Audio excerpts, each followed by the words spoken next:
ने कहा इतनी किस्में हिम्मत की हमारे पौत्र को जेल में डाला। नारद जी ने कहा बाणासुर ने उसे जेल में डाल दिया है। अब तो महाराज भगवान ने कहा तो आज बाणासुर को जरा मजा चखा कर आते हैं। अब तो भैया महाराज भगवान ने नारायणी सेना तैयार करी और सीधे बाणासुर के राज्य में पहुंच गए। जैसे पहुंचे प्रभु और जैसे प्रभु यहाँ से चले तो बाणासुर को भगवान भोलेनाथ ने एक छत्र दिया था, झंडा। ये झंडा जब तक लगा रहेगा तब तक तुम्हारे राज्य में कोई आपत्ति विपत्ति नहीं आएगी, और जिस दिन ये गिर जाए समझ लेना तुम्हारे ऊपर संकट आ रहा है। जैसे झंडा नीचे गिरा बाणासुर भगवान भोलेनाथ के पास पहुंच गया। त्राहिमाम प्रभु भोले बाबा मेरी रक्षा करो। भोले बाबा ने कहा क्या हुआ? बाणासुर ने कहा सरकार हमारी गारंटी खत्म, आज ध्वज गिर गई।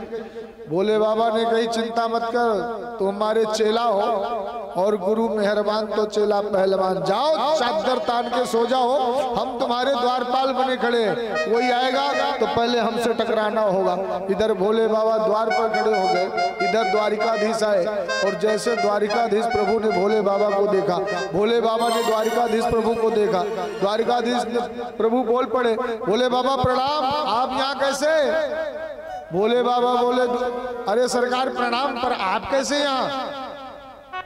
द्वारिकाधीश प्रभु ने कहा क्या बताएं भोले बाबा? सरकार क्या बताएं, यहाँ एक राजा है जिसका नाम है बाणासुर, उसे जरा मजा चखाने आए, हमारे पौत्र को बंदी बना रखा है, जरा उसे आज मजा चखाएंगे। भोले बाबा ने कही सरकार जिसे आप मजा चखाने आए वो हमारा चेला है, कंठीबद्ध चेला है, और चेला से टकराने से पहले आपको हमसे टकराना होगा। अब तो महाराज होना क्या था, भगवान ने अपना पाशुपतास्त्र निकाल लिया भोले बाबा ने, और मेरे गोविंद ने नारायणास्त्र निकाल लिया। सभी देवता आकाश में आ गए, ऋषि जन संत जन आ गए। सरकार यदि आप दो महारथी टकरा जाएंगे तो संसार का विनाश हो जाएगा। भगवान ने कहा चिंता मत करो, तो हमारा नाटक है। अपने अपने अस्त्रों को रखा, और जैसे अस्त्रों को रखा तो मेरे गोविंद ने एक ज्वर बाण चलाया। ऐसा ज्वर बाण मारा कि भोले बाबा को ठंडी दे करके बुखार आ गया। ऐसा बुखार आया कि एक वृक्ष में चिपक करके सो गए, दांत किटकिटाते रहे। तब तक भगवान अंदर गए, और अंदर जब प्रभु गए तो बाणासुर के जो 10,000 भुजाएं थी, एक एक करके भगवान ने सारी भुजाओं को काट दिया। और जब 4 भुजाएं बची तो ये बाणासुर की माता का नाम था कोटरा देवी। क्या नाम था? कोटरा देवी। निर्वस्त्र होकर कोटरा देवी आ गई भगवान के सामने। सोई भगवान ने मुख मोड़ करके पीछे को खड़े हो गए, और उतने में ये बाणासुर 9-11 हो गया, भाग गया।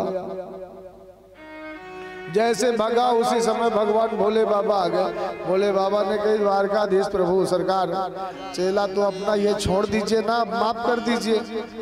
भगवान द्वारिकाधीश ने कहा भोले बाबा आपका तो चेला है, हमारा तो रिश्तेदार है ना, इसलिए हम उसको मार नहीं सकते। क्यों?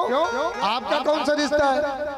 द्वारिकाधीश प्रभु ने कहा सरकार एक बात बताओ, अब ये इसकी जो पुत्री है उषा, वो हमारे पौत्र से ब्याह करेगी तो हमारा रिश्तेदार हुआ कि नहीं? इसलिए हमने अपना रूप दे दिया, सारी भुजाएं काट दिए पर 4 भुजाएं छोड़ दिए। अब भोले बाबा ने कहा वाह सरकार आपने बड़ी कृपा करी। भोले बाबा ने बाणासुर को बुलाया और उषा के साथ दिव्य भव्य गायन बाजन के साथ अनिरुद्ध का विवाह किया, और अनिरुद्ध को बहू के साथ में लेकर के द्वारिकाधीश प्रभु वापस पहुंचे। भगवान बड़े आनंदित हो रहे थे, पूरे द्वारिकावासी बड़े आनंद में झूम रहे थे। आज अनिरुद्ध को देख करके सभी द्वारकावासी आनंदित हुए। कहने का भाव क्या, स्वामी सुखदेव जी कहते हैं भगवान का संबंध तो भगवान से है, पर एक बार संबंध कोई अपना बना करके दे देखिए। इतने कृपालु है कि भगवान ने ऐसे बाणासुर का वध नहीं किया, उसे अपना रिश्तेदार बना लिया। भगवान बार बार इशारा करते हैं कि एक बार मुझसे संबंध करो तो सही, पर कोई करे तो सही, बुला रहे हैं। कई जन्मों से बुला रहे हैं, कई जन्मों से बुला रहे